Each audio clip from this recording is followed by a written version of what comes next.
En Russie, c'est l'arme fatale du pouvoir contre les opposants politiques, les hommes d'affaires, les journalistes. Même le président des États-Unis, Donald Trump, serait sous cette menace. Il s'agit de vidéos tournées par les services secrets dans des hôtels avec des prostituées. On appelle ça le compromat, entendez, dossier compromettant. Depuis que Vladimir Poutine est au pouvoir, elles sont même diffusées en prime time à la télévision. L'effet est dévastateur. En quelques minutes, une vie peut être brisée. Les Russes en sont les premières victimes, mais personne n'est à l'abri. Un Français, Johan Barbero, en a fait l'amère expérience. Après ce reportage, il nous racontera en exclusivité sa descente aux enfers et son évasion rocambolesque de Russie. Depuis hier soir, il est rentré en France. Sexe, chantage et vidéo, c'est signé Tristan Walex, Guillaume Beaufils et Mickaël Bozo.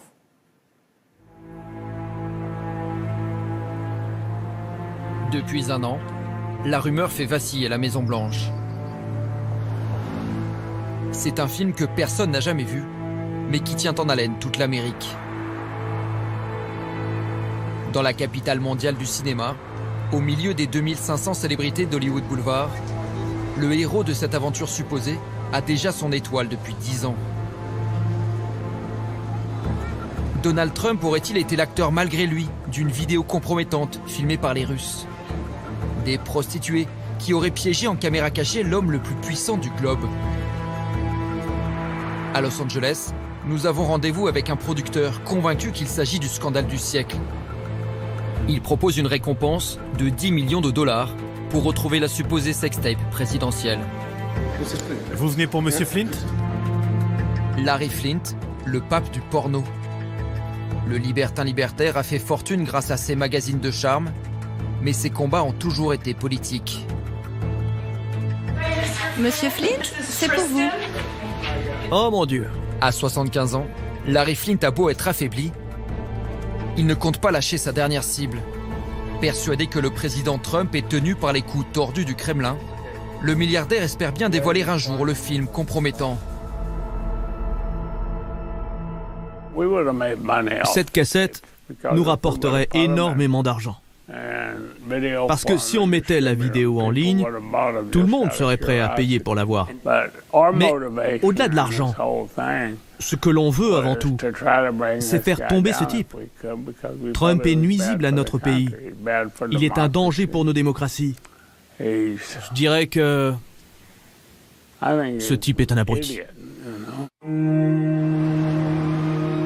Un chantage à caractère sexuel entre les deux plus grandes puissances mondiales. Le scénario à peine croyable est devenu tout à fait crédible. À l'origine, ce rapport confidentiel de 35 pages rédigé par un détective britannique.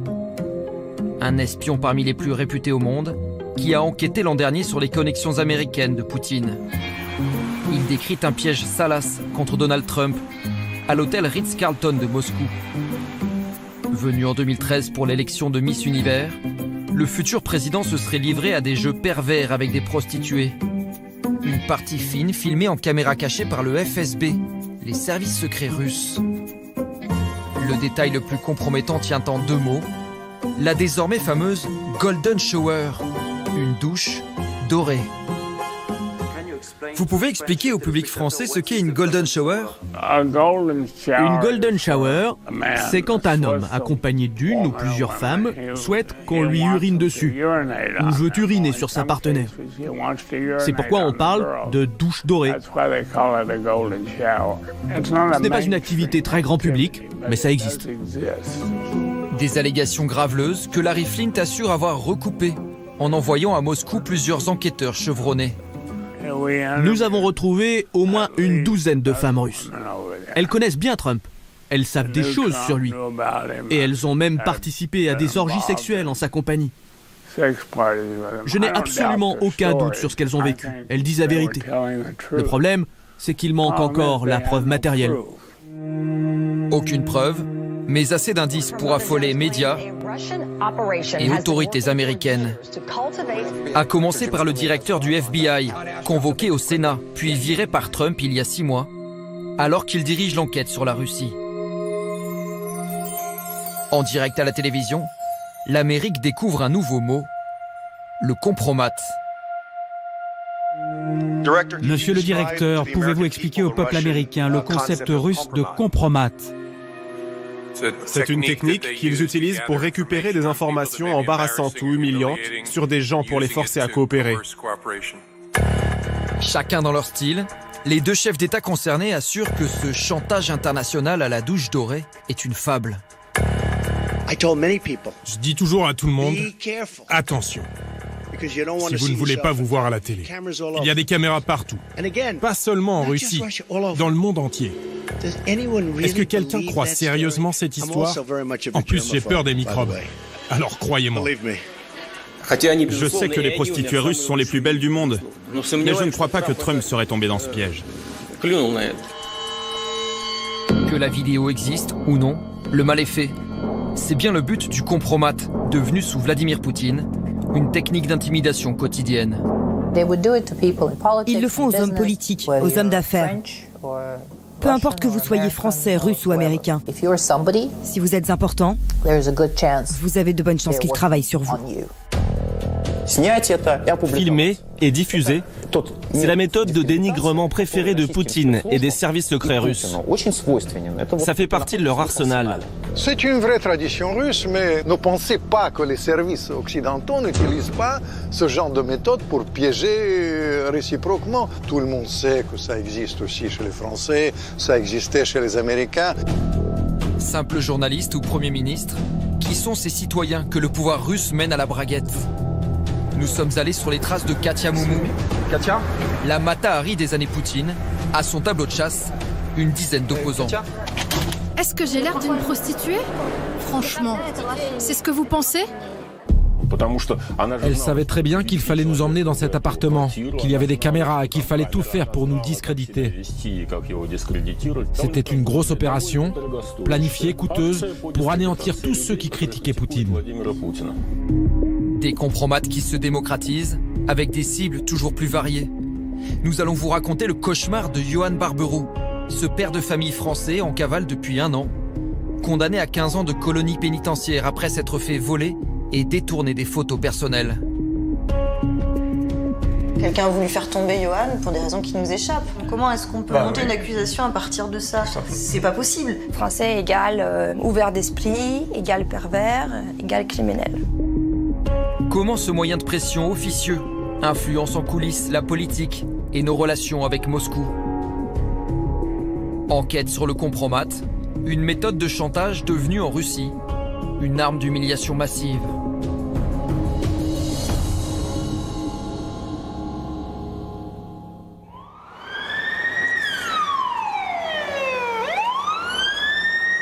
Centre-ville de Moscou, 12 juin dernier, un jour de fête nationale sous bonne escorte.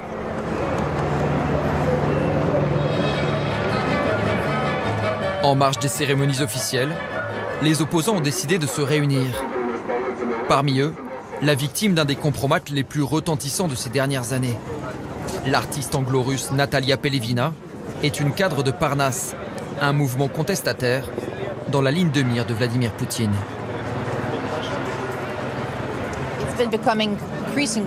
C'est vraiment devenu beaucoup plus difficile ces dernières années.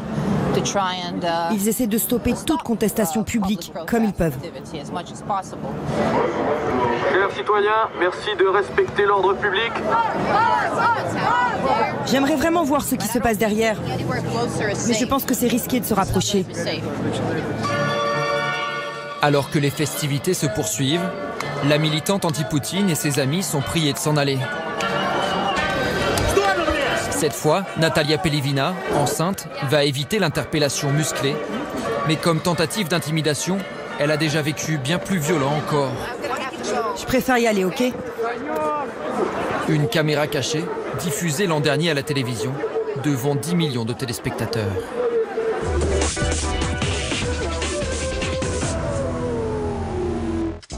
Un homme qui ressemble au leader du parti Parnasse, Mikhail Kassianov, semble avoir rendez-vous avec Natalia Pelevina, membre du même parti. 32 minutes d'images volées dans les draps d'un chef de l'opposition, l'ancien Premier ministre Kassianov. Aucun doute, ce sont bien Kasyanov et Pelevina qui sont ensemble. La vérité nue sur les leaders de l'opposition et leurs partenaires étrangers, aujourd'hui dans notre émission.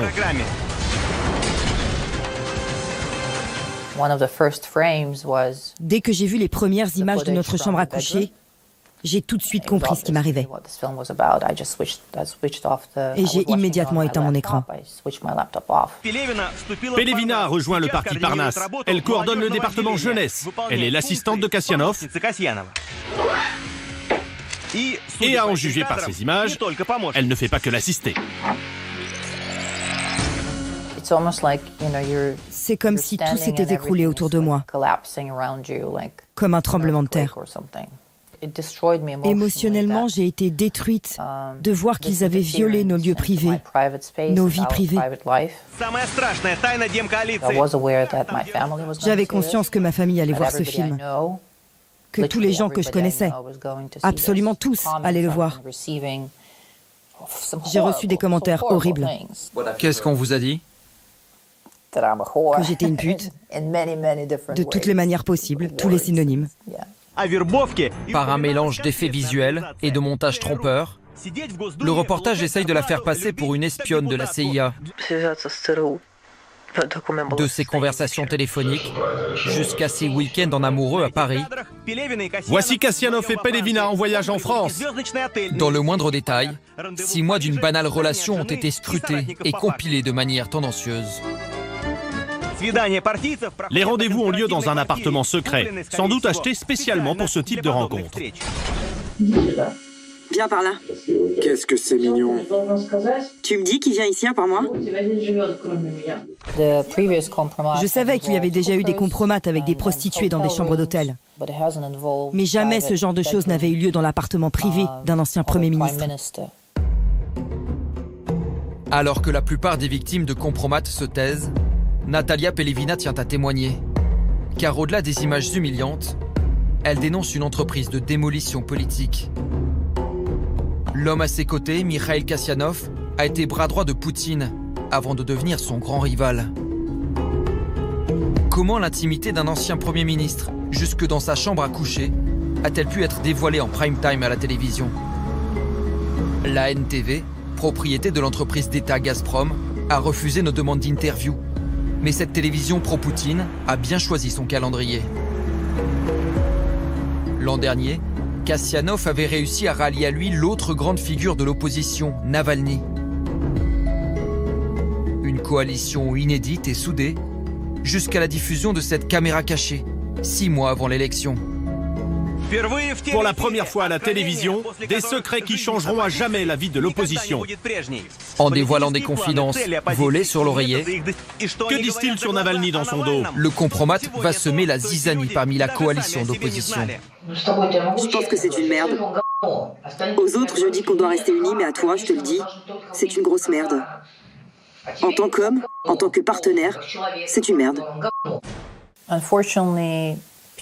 Malheureusement, ce n'est pas le viol de notre intimité qui a le plus choqué nos alliés. Ils ont préféré retenir les choses pas très gentilles que j'avais pu dire sur eux en privé. Ce mec, c'est l'homme le plus désagréable du monde. On entamait cette campagne électorale avec une opposition démocratique unie, avec Navalny et d'autres. Après ce reportage, cette coalition a volé en éclats. Pour le pouvoir, ce fut une grande réussite. Natalia Pelevina sait à qui a profité le crime. Elle est persuadée que les services de l'État ont tout manigancé. Je ne suis jamais retournée à l'appartement. Mais Mikhail, oui.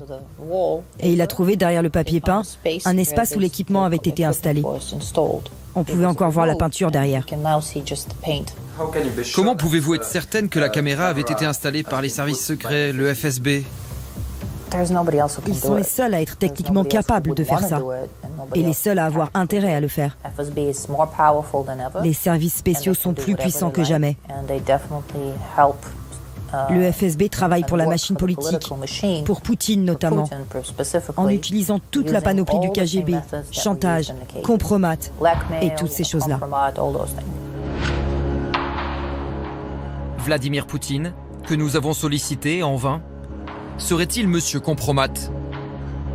le président russe a remis au goût du jour une lointaine pratique des services secrets. Nous avons rendez-vous avec un haut fonctionnaire devenu écrivain sur la Côte d'Azur. Un diplomate qui a côtoyé tous les dirigeants de Brejnev à Poutine. Vladimir Fedorovski. Le mot compromat, en réalité, c'est un mot qui a été inventé par le KGB. À l'époque soviétique, toutes les grandes suites, tous les grands hôtels moscovites ont été aménagés avec les caméras. Il y avait même un département qui s'occupait au KGB, qui utilisait les hirondelles. Les femmes, on les appelait les hirondelles, qui ont été mis dans le lit des diplomates occidentaux et après, ils pouvaient avoir les secrets sur les oreillers, on peut les compromettre. Les chambres d'hôtel trafiquées, un piège qui a fait les grandes heures de la guerre froide. À l'effondrement de l'Empire soviétique, beaucoup ont cru que ces méthodes de chantage allaient disparaître. Ce sera finalement tout le contraire. Un homme va même faire basculer les compromates dans une dimension encore plus sordide. C'était dès la première présidence post-communiste, celle de Boris Eltsine, minée par les affaires. Avec à la manœuvre, un jeune officier alors inconnu, le lieutenant-colonel Poutine. La corruption était totale. La famille d'Eltsine était mêlée, etc. Et il y avait une enquête qui était menée par le procureur général de la Russie, Skouratov, il s'appelle. Yuri Skouratov, le plus haut magistrat de Russie, accuse les filles du président Eltsine d'avoir touché des pots de vin. Comment il faut remédier à ça? Eltsine était dans le désarroi. Il vient de nommer le chef de service secret, 44 ans. Il s'appelait Vladimir Poutine. Et l'autre, il a dit, pas de problème, je vous règle ça. Sous la direction de Poutine, le FSB lance une contre-enquête sur le procureur. L'officier Gudkov s'en souvient bien.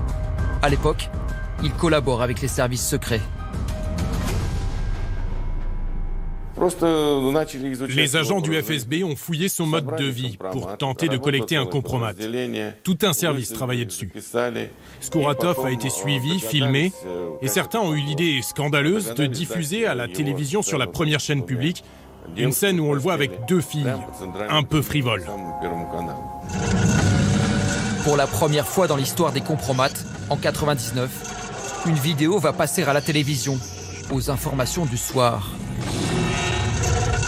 Nous souhaitons vous avertir que les scènes qui vont suivre ne doivent pas être vues par des mineurs. Non pas à cause des images, car nous avons tout flouté, mais parce que vous aurez du mal à élever vos enfants dans un esprit patriotique une fois qu'ils auront vu dans cette posture le procureur de la Fédération de Russie.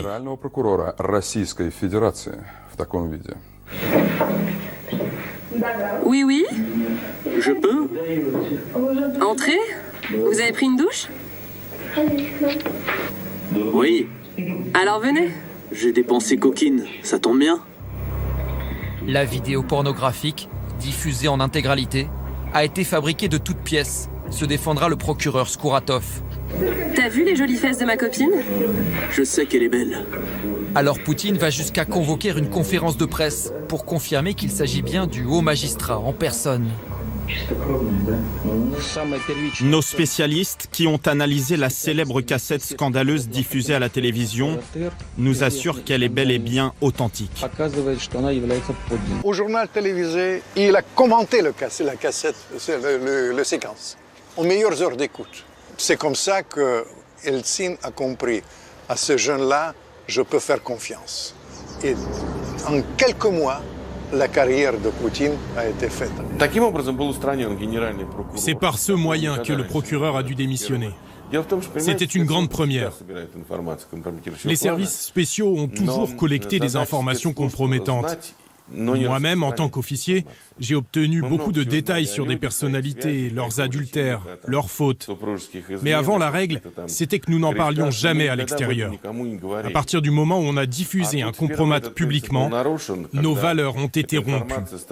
Quelque part, c'est une certaine déontologie qui a été violée. Poutine a inventé le compromat médiatique. Avec l'essor d'Internet dans les années 2000, les caméras cachées envahissent la toile et sont reprises par la presse. Des compromates 2.0 où l'on humilie les opposants et les occidentaux un peu encombrants. Comme ce montage vidéo d'un diplomate américain chargé des droits de l'homme à Moscou. Sur la musique du téléfilm érotique français Emmanuel, on y voit le fonctionnaire apparemment conscient que sa chambre est peut-être piégée. Il sera finalement rapatrié aux États-Unis après la diffusion, à son insu, de son petit plaisir solitaire. Du compromat devenu un business assumé, à Moscou, le fils d'un oligarque a même créé sa boîte à compromat. Gabrelianov est un fan de Vladimir Poutine. Fondateur de Life News, un média populaire spécialisé dans les vidéos trash. Le rédacteur en chef, Souleymanov, dirige une rédaction de 500 journalistes, 25 ans de moyenne d'âge. Ici, vous avez ceux qui travaillent pour notre chaîne de télé. Et de l'autre côté, c'est la plateforme Internet. Les vidéos amateurs du site cartonnent. 15 millions de visiteurs par jour. Tu veux que je te montre ce qu'on nous a envoyé aujourd'hui? Regarde, on a plein de retours des régions. C'est dingue le succès que peut avoir l'incendie minable d'un stade. On vous envoie combien de vidéos en moyenne? Chaque jour, nous recevons entre 300 et 400 contenus. Ça peut être un document, une photo ou une vidéo. Par exemple, là, on voit 2 femmes d'affaires qui ont été assassinées. Et ça a été filmé. On nous a aussi envoyé un enregistrement où l'on voit un fonctionnaire prendre un pot de vin dans un sushi bar de Saint-Pétersbourg. Ces vidéos ont été achetées 50 € chacune. Mais l'addition peut grimper jusqu'à plusieurs milliers d'euros en fonction du nombre de vues. Pour ses meilleurs contributeurs, Life News offre même des cadeaux. Nous avons créé une application, LifeCore, et on paye les informations que les gens nous envoient via cette application. Comme ça, n'importe qui peut nous transmettre des vidéos. On paye tous nos informateurs. Fini les correspondants professionnels. Désormais, tout le monde peut contribuer. C'est ce que nous appelons des citoyens journalistes. On a fait quoi de la dernière vidéo? Pas question officiellement de diffuser n'importe quoi. L'équipe veut nous en faire la démonstration. Tu nous as dit toi-même qu'il fallait la bloquer. La chaîne vient de recevoir la vidéo d'un célèbre acteur pro-Poutine, filmé en pleine partie à 3, en train de pratiquer une fellation. Regardez ça. C'est un acteur qui n'est pas connu pour être homosexuel. Mais on a décidé de ne pas montrer la vidéo. C'est sa sexualité, son intimité. On a discuté et on s'est dit qu'il ne fallait pas la publier. Un sens de la retenue qui ne s'applique pas aux personnalités politiques, surtout s'il s'agit d'opposants. Il n'y a pas trop de sexe ici. C'est surtout du striptease. Cette vidéo, ce sont nos propres journalistes qui l'ont filmée en caméra cachée. Et là, vous l'avez publiée donc? Oui, parce que cette fois, on a affaire à un homme politique, au directeur de campagne d'un candidat à la mairie de Moscou.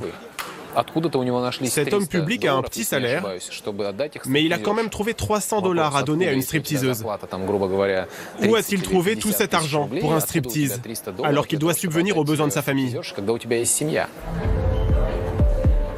Life News agit-elle sur commande politique? Le fondateur de la chaîne a beau vénérer Poutine, jusque dans la décoration de son bureau. C'est ici que travaille notre chef.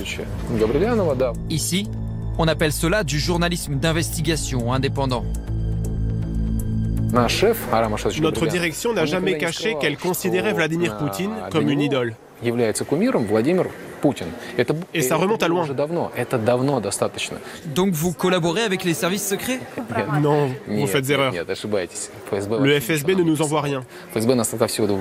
Au contraire, le ministère de l'Intérieur nous boycotte. Tout ce qu'on trouve, on l'obtient par nos propres moyens. Et si vous trouvez un compromat sur Poutine, vous le publiez? Non, évidemment non.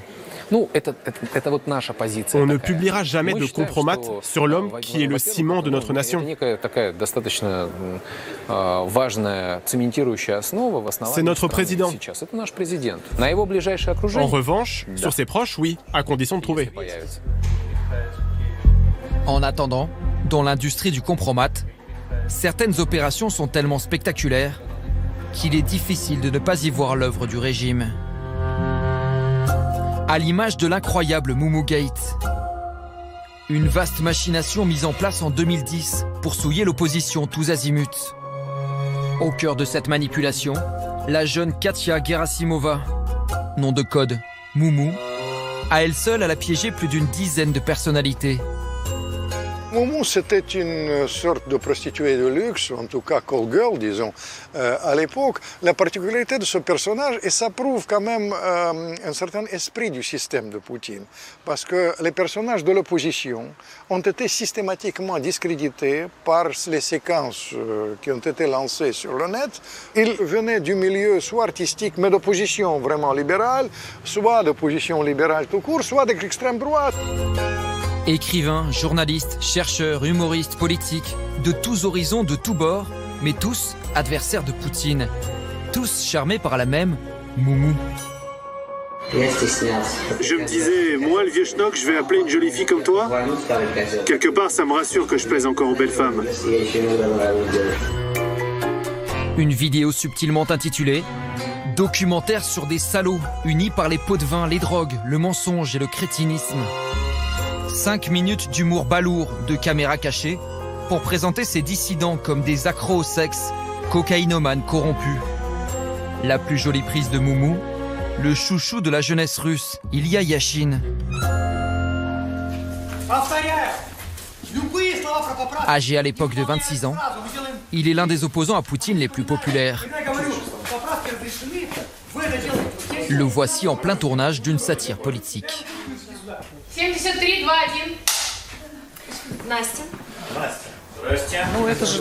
Là, on réalise un film parodique. En tant qu'opposant, on m'a attribué le rôle, plutôt improbable, de haut fonctionnaire de l'administration présidentielle.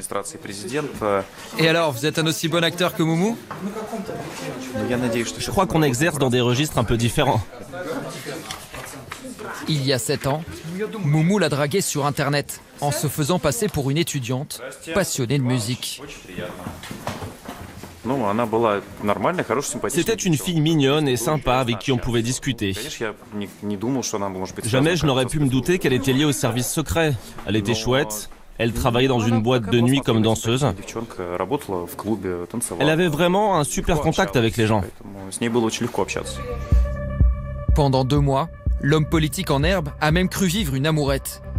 Jusqu'à ce qu'il découvre que sa jolie petite amie avait en fait beaucoup d'identités. Mannequin, étudiante, designeuse. Mumu avait en parallèle multiplié les conquêtes. On a eu une vraie relation pendant un moment, jusqu'à ce que le compromat soit publié. Avant de comprendre qui elle était vraiment, je lui ai envoyé des petits mots, on allait au cinéma, elle m'a présenté une de ses copines, et je savais même où habitait sa mère. Pour le chercheur Dimitri Oreshkin, dont les travaux sur la fraude électorale ont souvent irrité le Kremlin, l'approche a été plus directe. Voici l'escalier qu'a emprunté cette fameuse journaliste qui était venue m'interviewer. À l'époque, ça m'arrivait souvent. Je recevais 2-3 journalistes par jour.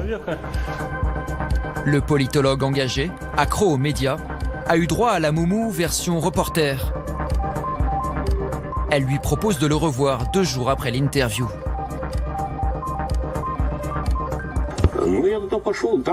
J'y suis allé, et là, elle m'a sorti le grand jeu. Elle était habillée de manière hyper sexy, avec un mini-short et un débardeur. Elle était bien coiffée, elle était bronzée, mince. Elle m'a dit qu'elle avait un appartement juste à côté, qu'elle avait aménagé elle-même. Et comme je m'intéressais au design, elle voulait me le montrer. Elle m'a fait comprendre que je lui plaisais, mais j'ai résisté. Il faut dire que j'avais de gros doutes, vu son comportement, disons, téméraire et un peu rentre-dedans. En avril 2010, les exploits de Moumou surgissent sur un site web créé pour l'occasion. Elle coupe alors les ponts avec tous ses amants, change de numéro et disparaît à jamais.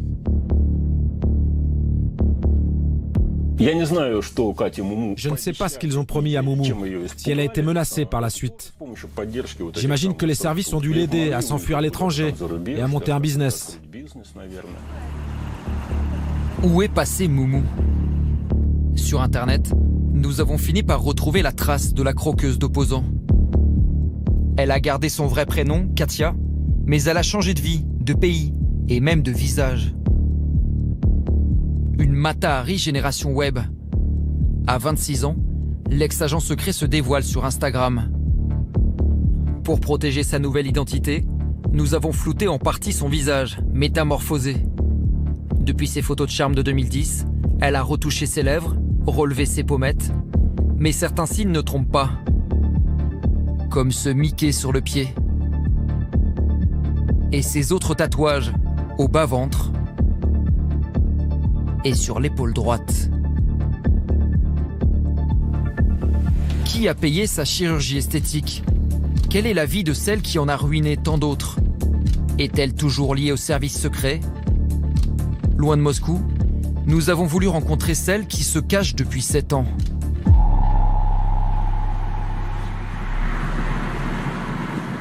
Pour brouiller les pistes, Katia a déménagé 3 fois dans 3 pays différents. Elle est désormais maman et étudiante, quelque part en Europe. Allô. Bonjour. Nous sommes journalistes pour la télévision française. Non, merci. Katia? Ce serait possible de vous poser 1 ou 2 questions? Katia? Quelques jours plus tard, toujours via son compte Instagram, nous repérons de nouveau la tentatrice. Venue incognito en Russie, 7 ans après avoir piégé tant de militants anti-Poutine, pour des raisons inconnues. Katia, ça fait plusieurs fois que notre équipe de tournage essaye de vous parler. Non, je veux plus qu'on m'embête. Je comprends très bien le scandale qu'il y a eu, mais je veux être tranquille. Je n'ai pas besoin de ça. J'ai une nouvelle vie maintenant. Et je ne veux pas tout casser alors que ça vient juste de se calmer. Vous pouvez au moins nous dire si vous avez travaillé pour les services secrets? Mais bien sûr, je suis un agent du CBI. Regardez, j'ai même un flingue. Entre confessions ironiques et dénégations maladroites. On cherche simplement à savoir pourquoi vous avez fait tout ça. Je n'ai rien fait. Mais qui est Moumou si ce n'est pas vous?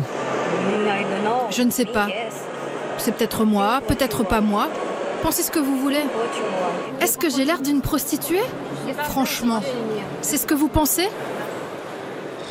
Qui vous a payé? Ce sont les services de l'État? Bien sûr que non. Vous pensez qu'on m'a donné 1 million pour partir à l'étranger? C'est faux. Je ne veux plus être impliquée de nouveau dans cette affaire. Je vis avec cette histoire et je le vis mal. Comment elle s'est retrouvée dans cette histoire? C'est pas par hasard. Moumou est-elle encore tenue au secret? Elle ne nous dira rien. Ni sur ses donneurs d'ordre de l'époque, ni sur d'éventuels généreux protecteurs. Nous avons montré son nouveau visage à ses 2 cibles. Elle va venir sonner à la porte?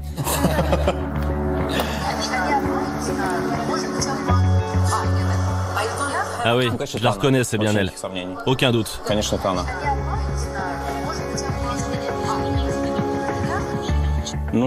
Ah oui. C'est bien sa mimique. Elle a clairement fait une opération du visage. Les lèvres ont un peu changé, même les yeux.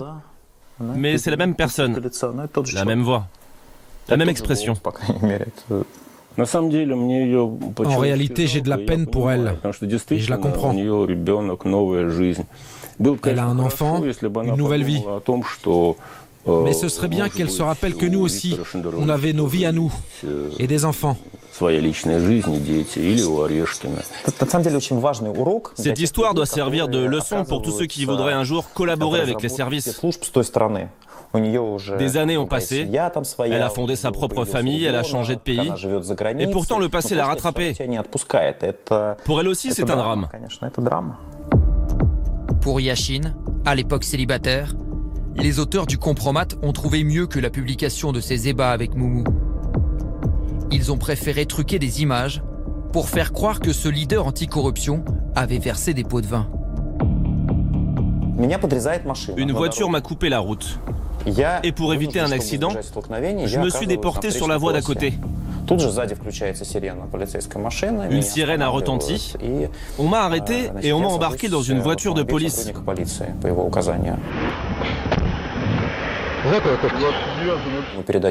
Je donne mes papiers, et après il y a eu un montage vidéo pour faire croire que je donne de l'argent.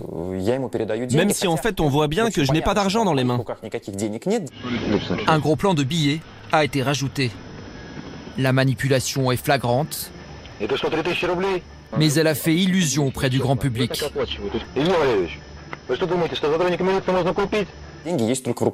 En réalité, c'est un policier qui tenait des billets.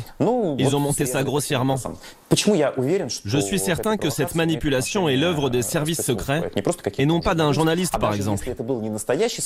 Il n'y a que en Russie qui peuvent se déguiser en policiers avec une vraie voiture de police en plein Moscou. Ça ne peut être qu'un coup du FSB. Diffuser des compromats falsifiés, pour le jeune activiste, c'est le stade ultime de la manipulation, digne de la propagande nazie. C'est typiquement la méthode Goebbels. D'ailleurs, Poutine a déjà dit que c'était un homme de talent. Goebbels conseillait pour faire de la propagande de mélanger un peu de vérité et beaucoup de mensonges, puis de livrer ce cocktail au public. Goebbels disait que plus le mensonge est scandaleux et odieux, plus les gens y croiront. Et le Kremlin utilise activement cette méthode. Une méthode de compromission qui a contaminé tout un pays et peut désormais briser la vie de n'importe qui. Un Français de 39 ans a été victime d'un compromat falsifié qui l'a mené jusqu'en prison. Depuis 2012, Johan Barbero était directeur de l'Alliance française de Irkoutsk. Installé en Sibérie avec son épouse russe Daria et sa fille Héloïse, cet expatrié a été broyé par une machination qui a fait de lui un prétendu pédophile. Un règlement de compte local, devenu sans faire de bruit, une affaire d'État entre la France et la Russie. Dans la banlieue de Nantes, les proches de Johan Barbero vivent dans l'angoisse depuis des mois.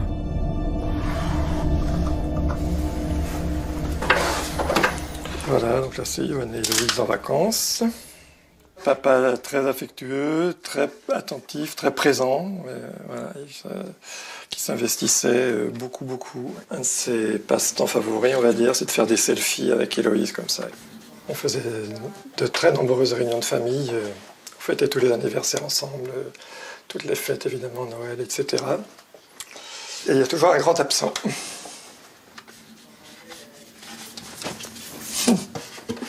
Bernard Barbero est écrasé par l'ampleur du coup monté qui a visé son fils. On continue de faire ce qu'on peut, mais malheureusement on est impuissant. Hein. On est impuissant et puis on nous dit pas grand-chose, donc on peut qu'espérer qu'une solution sera trouvée. À l'origine, une manœuvre grossière.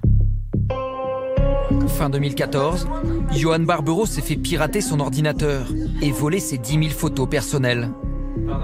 En son nom, quelqu'un a ensuite publié sur un forum parental plusieurs clichés très intimes de sa famille.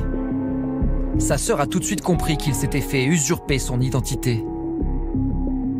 Le premier truc, c'est mais n'importe quoi. Johan, il met même pas une photo de lui avec Héloïse sur son Facebook. Il avait toujours refusé en fait de publier aucune image de sa fille sur Internet. Donc une photo de nu sur un forum pour jeunes parents, Tout de suite, en tout cas, je me suis demandé juste qui lui en veut et pourquoi.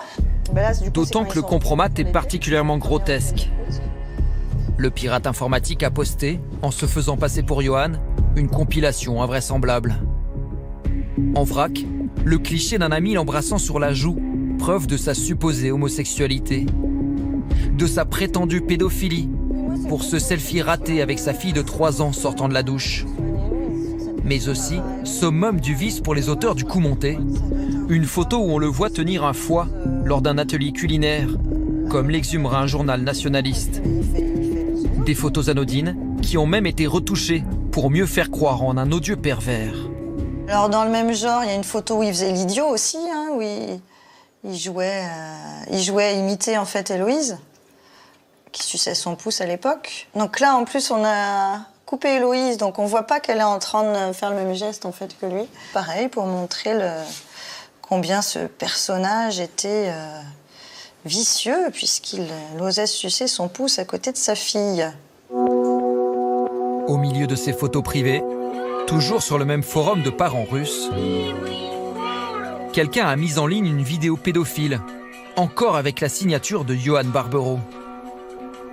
Un stratagème d'une bêtise criante, d'après son avocat français. On prétend que Johan a réalisé un suicide social. On prétend que Johan Barbero, il serait allé mettre des éléments relevant de sa vie privée, relevant de pédopornographie sur un site de conseil aux jeunes parents. Donc la base même de la fabrication de ce dossier, puisque tout part de là, est complètement délirante, est complètement ubuesque.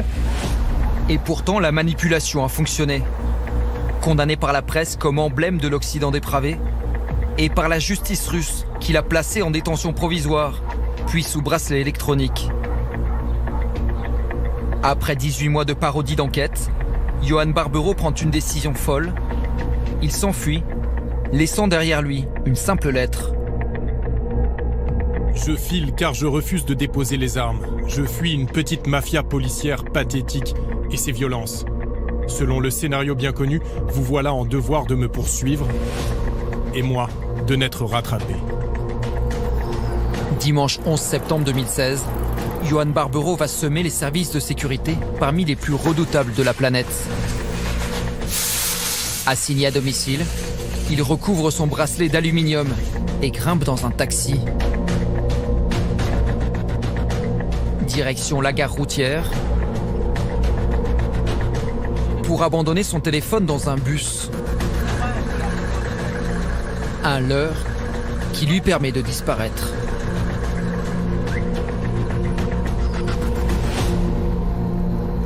Commence alors une cavale qui dure depuis plus d'1 an.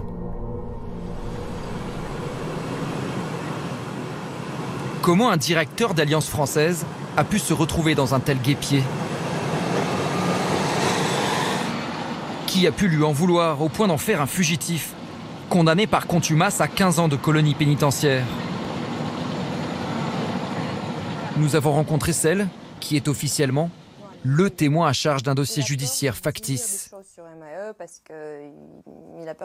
Sa femme Daria, désormais réfugiée à l'étranger, s'est retrouvée complice malgré elle de la machination. Johan est une victime d'un complot qu'elle a été commandité. Alors par qui, par quoi, j'en sais rien. Elle et sa fille ont été forcées par les enquêteurs russes à fabriquer un faux témoignage après 7 heures d'interrogatoire. Là, on m'a clairement fait comprendre que si jamais j'allais pas dans leur sens, ne serait-ce qu'un petit peu, j'allais me retrouver le même jour en prison et Héloïse en orphelinat. Ils posaient des questions. Quand je répondais la vérité, ça leur plaisait pas. Donc ils arrêtaient la caméra, ils recommençaient les mêmes questions jusqu'à ce qu'on dise oui, en fait, soit moi, soit Héloïse. C'était un mari infidèle, c'était un mari ivre, c'était un mari limite drogué. Enfin voilà, plutôt sur son cadre de vie en fait. C'est des choses que vous aviez dites réellement ou c'est des choses Non, c'est les choses qu'ils voulaient en fait voir dans le dossier. Et, qui étaient vraies ? Non. Et vraiment, c'était vraiment pour donner une image de Johan en tant que pervers sur plusieurs plans. Une fois à l'abri, elle a tout dénoncé par écrit aux autorités fédérales. Je me sens en danger dans mon propre pays. On m'a obligée à signer de fausses déclarations. Un compromat fabriqué et une procédure judiciaire bidon. Qui me premier des poursuites pénales. Ils savaient très bien que c'était faux, ils savaient très bien qu'ils étaient là pour... parce que c'était une affaire commanditée, ils étaient là pour monter une affaire. Les policiers, ils l'ont fait consciemment, vous pensez? Oui, oui, complètement. J'ai dit, non mais vous vous rendez compte, vous fabriquez une affaire. Non mais je sais qu'il est le coupable, c'est pour ça que je la fabrique. Des fois, je me demandais, est-ce que je dors? Est-ce que c'est vraiment un film? C'est quoi ce cauchemar? Et c'est là qu'ils ont commencé à dire, ah, ma petite, fallait réfléchir avant, pourquoi t'as épousé ce Français, t'as trahi ta patrie. Voilà, tu es devenue une pute pour les étrangers. Parce que Français égale ouvert d'esprit, égale pervers, égale criminel. Le Français Barbero aurait-il attisé des jalousies par son mode de vie, sa réussite, son réseau? Dans ce clip de l'Alliance française, on y découvre un employé du Quai d'Orsay très actif. Ardent promoteur de la francophonie, organisateur de soirées grand cru et gastronomie. Un notable brillant, proche du maire de l'opposition, régulièrement invité à la télé du coin. Ce qui lui valait la réputation d'ambitieux un peu mégalo, qui en agaçait plus d'un. Il y a 2 ans, donc c'est le prix le plus prestigieux en France.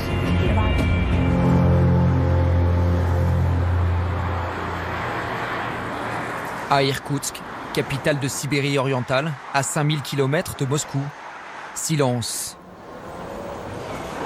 La chute du célèbre étranger est dans toutes les têtes, mais elle est devenue encombrante.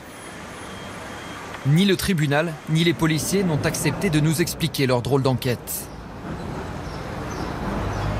Cette machination semble même avoir terrorisé son propre employeur, dont la nouvelle directrice a interdit par mail à tout le personnel de nous parler. Attention, un journaliste de France 2 va venir à Irkoutsk pour l'affaire Barbero. S'il vous contacte, envoyez-le balader. Apeurée, l'une des collaboratrices nous a donné rendez-vous loin de la ville, près du lac Baïkal. Il est très calme. Selon elle, l'Alliance française n'a aucun doute sur l'innocence de Johan, mais elle serait victime d'intimidation de la part des autorités. Je trouve que la position de l'Alliance française est un peu bizarre parce qu'il pourrait le protéger peut-être un peu plus, un peu mieux. Vous trouvez qu'il y a un peu de lâcheté de la part de l'Alliance française? Je pense que c'est plutôt la prudence que lâcheté. Pour pouvoir continuer leur activité, c'est mieux de dire non, on ne sait rien, voilà. Comme ça, ils n'ont plus de problèmes. Comme ça, voilà, ils peuvent exister. Parce que communiquer sur Johan Barbero, c'est prendre un risque aujourd'hui à Irkoutsk? Oui, je pense. C'est prendre quel risque? Par exemple, les policiers m'ont dit qu'il serait mieux pour moi que je dise que c'est quelqu'un de mal, de mauvais, que c'est quelqu'un qui prend des médicaments, que c'est quelqu'un de bizarre. À Irkoutsk, le seul à avoir le courage de soutenir tout haut celui que tout le monde défend hors caméra, c'est Pierre. Ici, sur le premier plan, c'est moi. Et puis là, derrière mes collègues, voilà, c'est Johan Barbero. Ce professeur de français est persuadé que son ami a payé son statut d'occidental un peu trop influent.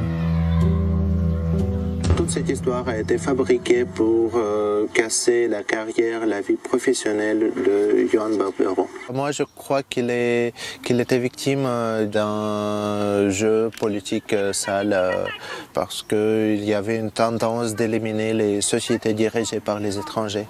C'est lié avec la situation globale parce qu'après la crise en Ukraine, les relations entre la Russie et les pays européens s'aggravent.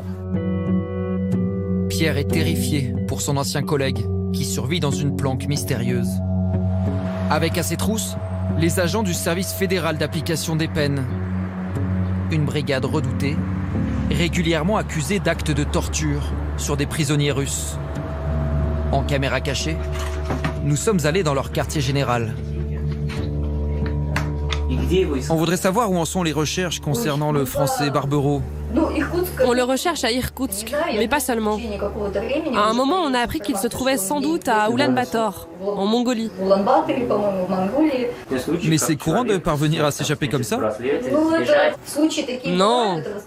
Ça nous arrive parfois d'avoir des habitants de Irkoutsk qui parviennent à détruire leur bracelet et à s'enfuir.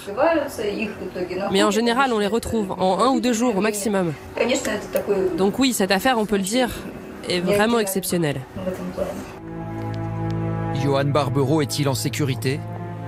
Après des mois d'enquête, nous avons réussi à rentrer en contact avec l'ennemi public numéro 1 des autorités d'Irkoutsk.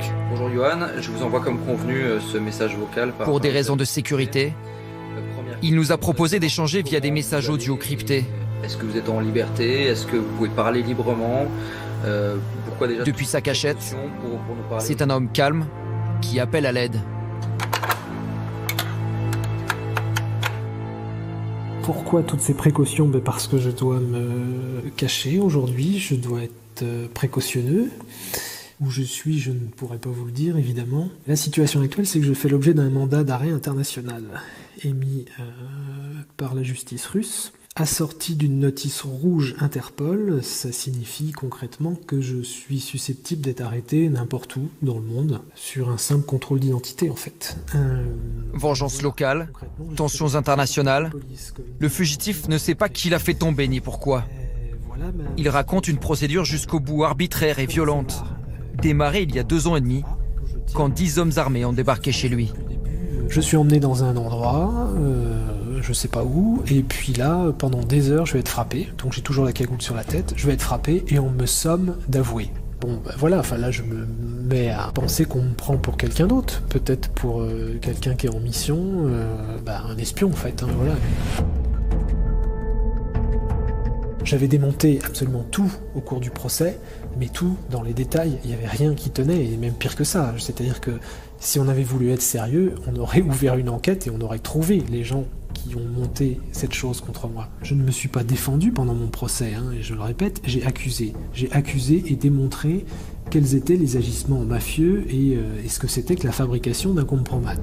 On est dans les griffes de cette machine-là et on s'en sortira pas. Et c'est pour ça que j'ai fui, évidemment. Je suis parti au moment où j'ai compris que j'étais définitivement condamné et que c'est pas les autorités françaises qui allaient me sauver alors même qu'elles avaient tous les éléments et que j'avais transmis tous les éléments que j'ai donnés là.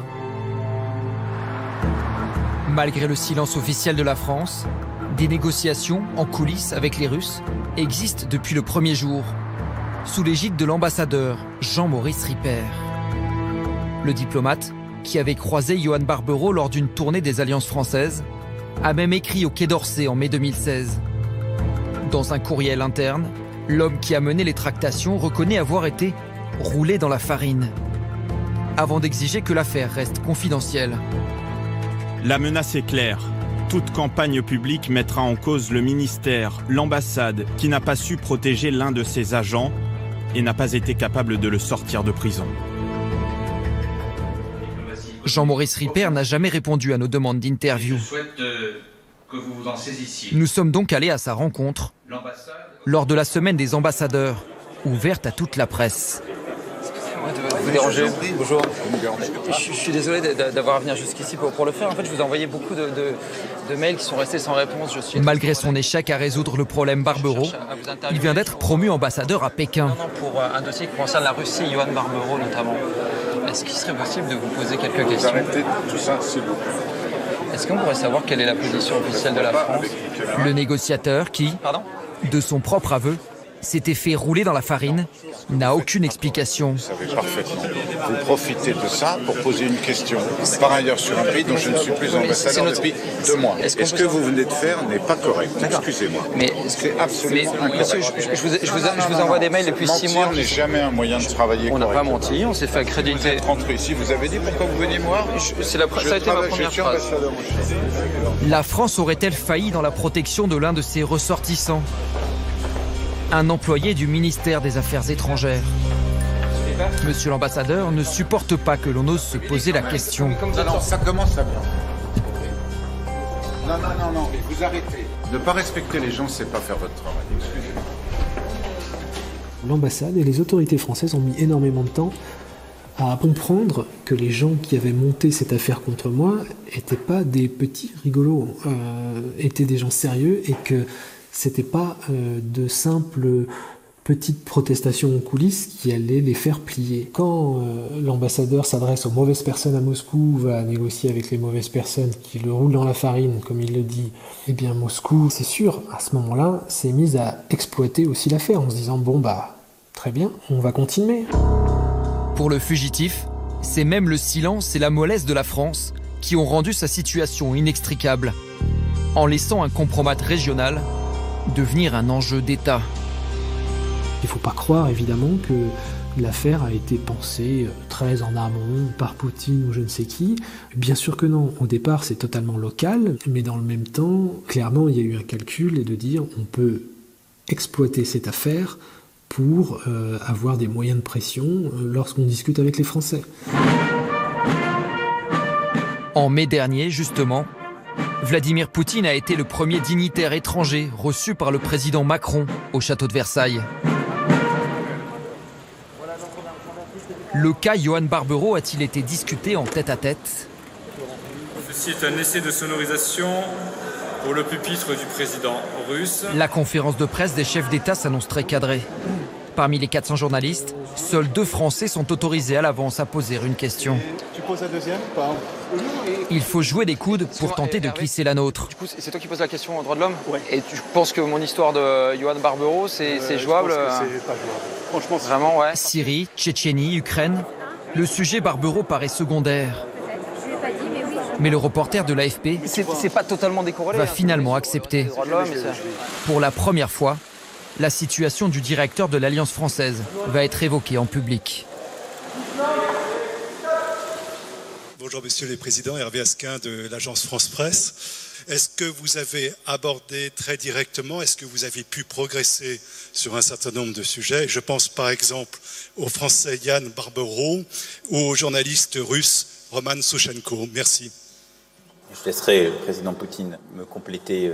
Seul le président français prendra la peine de répondre. Sur le cas des droits de l'homme et des différents sujets, je l'évoquais tout à l'heure, nous en avons parlé.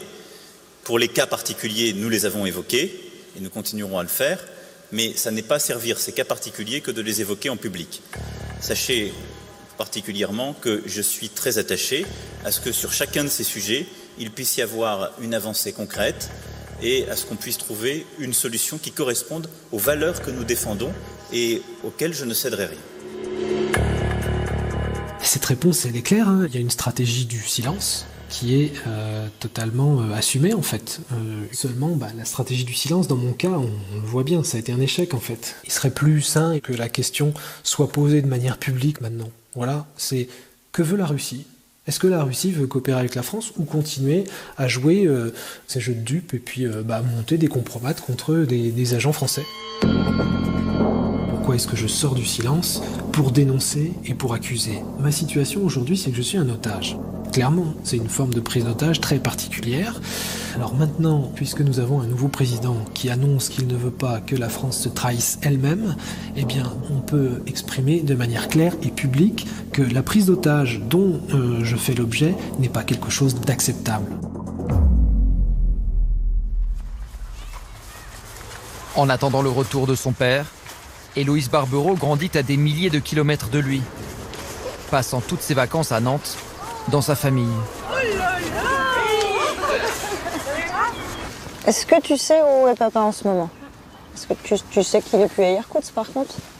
Et maman, elle t'a expliqué un petit peu qu'il était parti d'Irkoutsk ? Oui, tu sais ça. Par contre, tu sais pas trop où il est ? Mais comment elle peut le revoir ? Nous non plus, on ne sait pas trop combien de temps ça va durer, c'est ça qui est difficile, mais on est sûr et tu sais très bien qu'il va revenir, mais c'est très compliqué de le faire sortir de là où il est. Faute d'avancées diplomatiques, Johan Barbero a saisi le mois dernier la Cour européenne des droits de l'homme. Une juridiction qui met en moyenne 7 ans à se prononcer.